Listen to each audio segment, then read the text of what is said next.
And just like that, it's fall. The fall equinox has come and gone, and now it's officially autumn. I must admit, I'm not the biggest fan of winter. I know it's a bit ironic considering I live in the Rocky Mountains in Colorado, but I've always been a spring and summer gal at heart. There's something about planting seeds, watching them sprout, and seeing the birds return after their long migration that brings me to life. The energy of renewal after a long winter warms my soul. So, as the days grow noticeably shorter and the trees shed their leaves, I find myself in sort of a mourning period, anticipating the colder days and the diminishing light, knowing that the vibrancy of spring is still a long way off. While others may cozy up with excitement for the coming winter, I tend to crave the aliveness that spring brings. Fall asks me to lean in and honor the cyclical nature of life. One thing that always helps me embrace what's on the horizon is my garden. As I tend my garden, pruning and getting the soil ready for winter, I'm reminded that this is a part of their process to conserve energy for a new bloom in spring.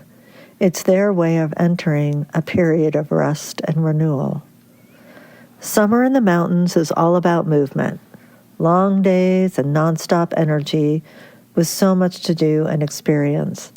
But fall, with its brilliant colors and crisp air, signals that it's time to slow down, to pause, and enter a cycle of stillness and reflection.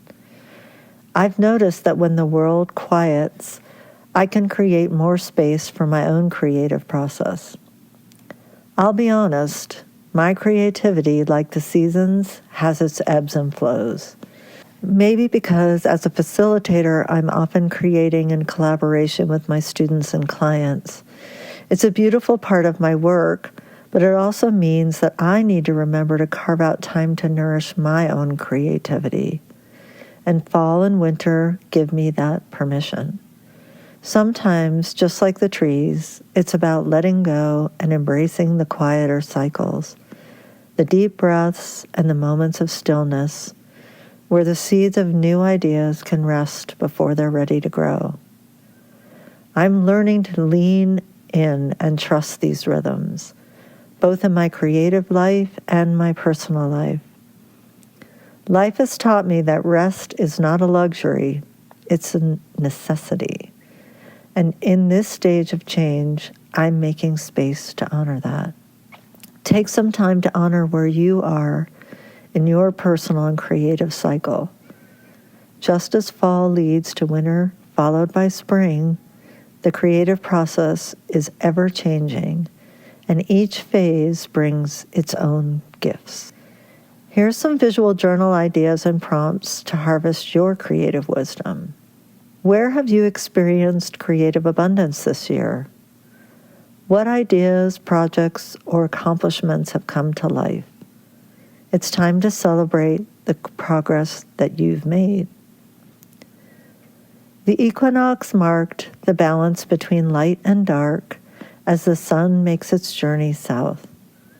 Where might you bring more balance into your life and career? Take some time to assess what's working and what's not, so when the sun returns, you have space for new growth. And lastly, is there a vision or project that has been quietly calling you? The fall and winter seasons offer a perfect time for reflection, ritual, meditation, and dreaming. As the world slows down, it creates space for us to listen more deeply to those creative whispers and ideas that might be waiting for the stillness to emerge. Thanks for listening.